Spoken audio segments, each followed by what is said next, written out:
Vote au Nigeria. Le dépouillement a débuté hier.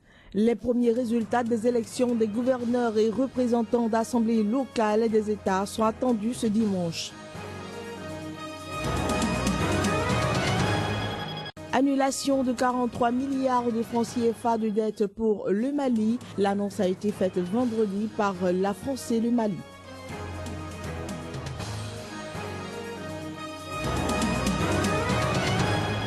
« 32 tonnes d'aide médicale au Yémen.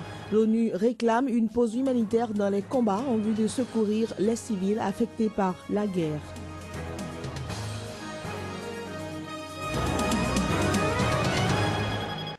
Bonjour chez vous, nouveau rendez-vous des informations sur Sika, bienvenue.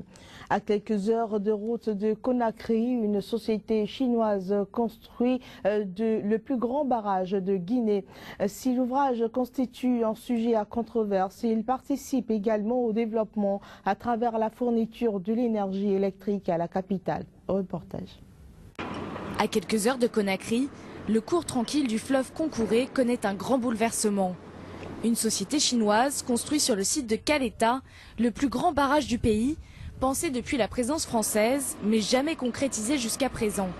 Des ouvriers guinéens et chinois travaillent sans relâche sur cet ouvrage long de plus d'1 kilomètre.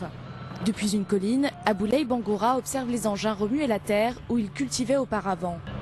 Mon village n'a pas été délocalisé. C'est seulement les dynamitages et les nuisances qui nous ennuient.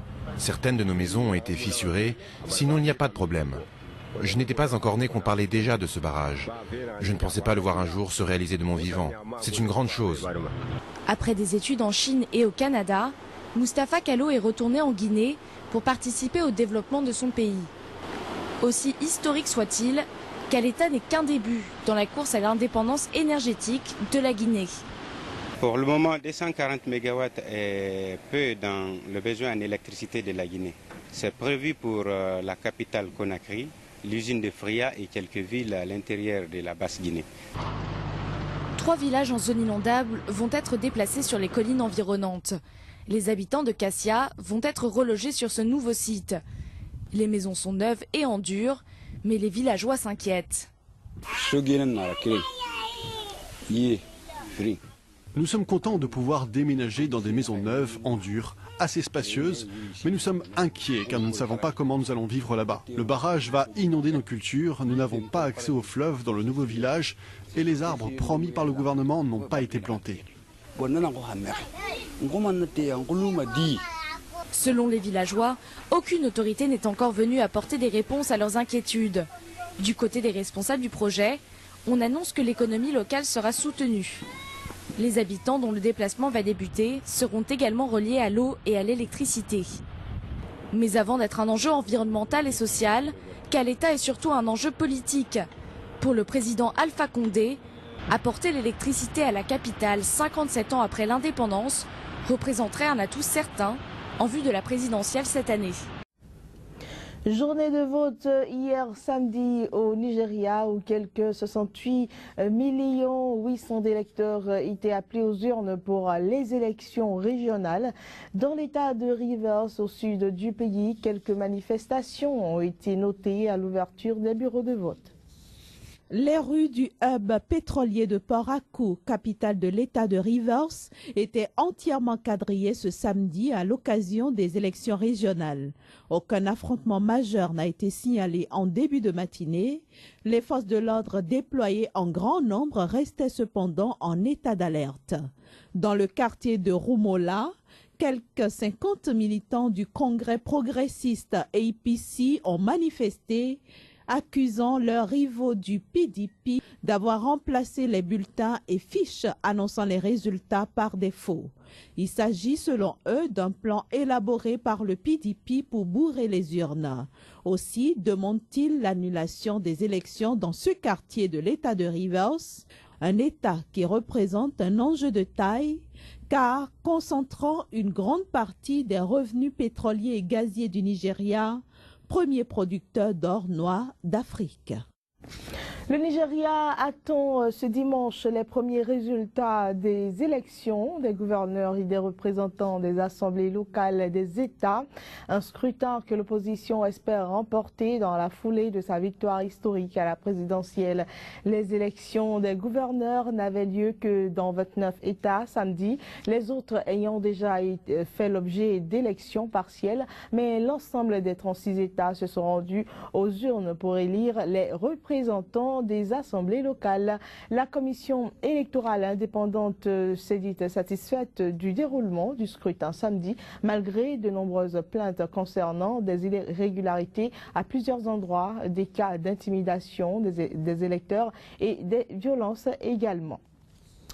Le ministre français de l'économie et des finances, Michel Sapin, a annoncé au président malien Ibrahim Boubacar Keïta l'annulation de 43 milliards de francs CFA, soit 64 millions d'euros de la dette du Mali. Une annonce faite vendredi par les deux parties. Michel Sapin, le ministre français de l'économie et des finances, présent à Bamako pour une réunion des ministres de la zone franc vendredi, a été reçu jeudi soir par le président malien, auquel il a annoncé cette annulation de dette. Une dette monétaire d'un montant initial de 229 millions d'euros qui faisait suite à l'entrée du Mali dans l'Union économique et monétaire ouest-africaine. J'ai souhaité, à l'occasion de cette présence au Mali, dire que un nouvel effort, une nouvelle contribution au soutien du Mali serait l'annulation de cette dette monétaire. Nous avons véritablement apprécié ce geste de générosité, mais nous l'avons aussi interprété comme un encouragement. Pendant une période où notre pays se reconstruit, où tout est prioritaire, où de nombreux défis sont à relever et que vous nous aidez à relever, notamment dans le domaine sécuritaire. Cette créance était traitée depuis 2007 par un mécanisme d'annulation-conversion avec une date d'échéance en 2019. Le ministre malien de l'économie et des finances, Mamadou Igor Diarra, avait demandé lors de la dernière réunion des ministres de la zone franc un mécanisme plus simple à gérer pour l'administration malienne. Notons que la France a pris la tête en 2013 d'une intervention militaire internationale, toujours en cours pour chasser les djihadistes du nord du Mali, tombés sous leur coupe en 2012 et dont ils ont été en partie chassés depuis.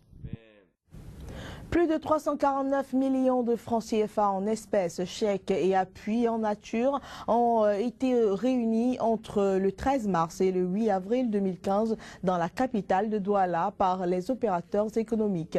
Une mobilisation de fonds initiée par le gouverneur du littoral, Betty Assomo, pour soutenir l'effort de guerre de leurs soldats au front contre Boko Haram au Nigeria. Suivez.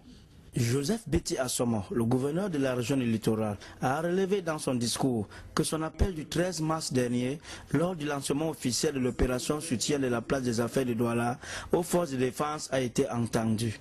C'est pourquoi, lors de cette rencontre de clôture de la dite opération, il a remercié tous les citoyens et autres personnes qui ont librement et volontairement rallié cet élan de solidarité nationale en soutien aux forces de défense engagées au front contre la nébuleuse secte Boko Haram.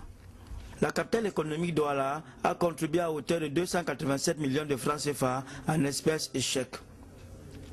Il y a également un important appui en nature, constitué notamment des denrées alimentaires et produits divers, entreposés à la base aérienne 201 de Douala, qui s'élève à 61 millions de francs CFA.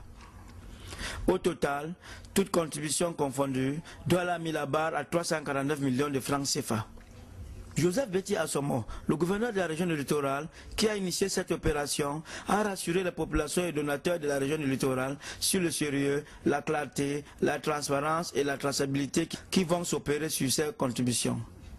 A noter également que les départements de Mungo et de la Sanaga maritime ont respectivement collecté 42 et 45 millions de francs CFA pour soutenir l'effort de guerre contre Boko Haram.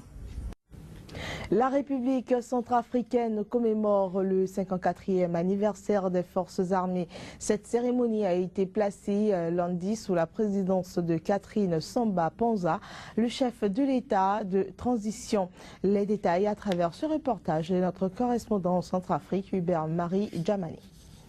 C'est une foule en liesse qui a pris d'assaut lundi le complexe sportif 20 000 places pour assister aux manifestations marquant le 54e anniversaire des forces armées centrafricaines FACA. Les Banguissois sont venus nombreux pour admirer les FACA qui avaient porté leur uniforme flambant neuf.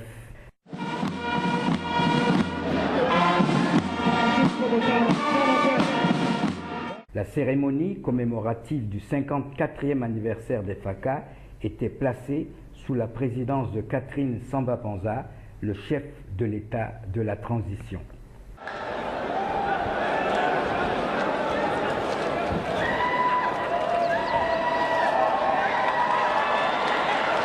Officiers, sous-officiers, militaires du rang, aviateurs, matelots et sapeurs.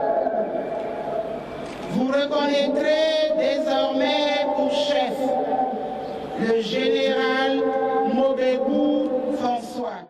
La commémoration du 54e anniversaire des forces armées centrafricaines va se poursuivre durant toute la semaine.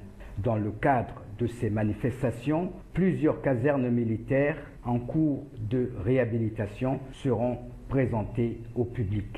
C'est bien la démonstration de l'engagement de Madame la ministre d'État aux côtés du Premier ministre sous l'impulsion de Madame la Présidente pour que l'armée retourne les équipements, effectivement, elle l'a dit, nous devons avoir compté sur nous. La discipline, effectivement, je disais, d'une voix nette qui doit avoir un travail de toilettage dans nos rangs. Les autorités de la transition ne cessent d'appeler à la levée de l'embargo sur les armes décrété par les Nations Unies. Une décision que tout un peuple attend pour recouvrer sa fierté et sa dignité d'antan.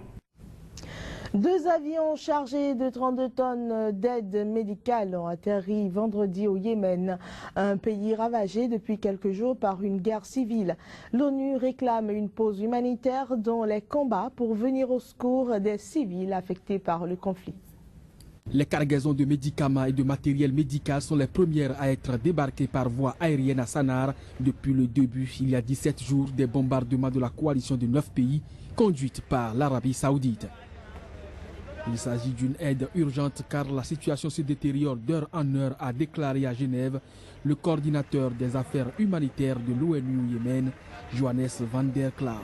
Il a appelé à une pause humanitaire immédiate dans les combats, expliquant que l'ONU a besoin de quelques heures au moins chaque jour pour acheminer plus facilement l'aide à la population yéménite qui manque de tout. Selon l'Organisation mondiale de la santé, près de 650 personnes ont été tuées et plus de 2000 blessés depuis la récente escalade du conflit. Mais les chiffres réels sont certainement plus élevés car nombre de corps ne sont pas envoyés dans les hôpitaux mais sont directement enterrés selon l'ONU. De son côté, le Haut Commissariat de l'ONU pour les réfugiés a indiqué que 317 réfugiés yéménites étaient arrivés à Djibouti au cours des 10 derniers jours. L'arrivée des premiers secours à bord de 2 avions du Comité international de la Croix-Rouge et de l'UNICEF est une question de vie ou de mort pour les personnes blessées dans ce conflit. Le CICR avait lancé en vain la semaine dernière un appel à une trêve humanitaire de 24 heures afin d'apporter un soutien médical aux victimes alors que les réserves de médicaments et d'équipements s'épuisent dans les hôpitaux. La population souffre en outre de pénurie de carburant et d'eau tandis que les stocks de nourriture se raréfient. C'était votre édition de journal sur Sika. Ravi d'avoir été avec vous. Au revoir.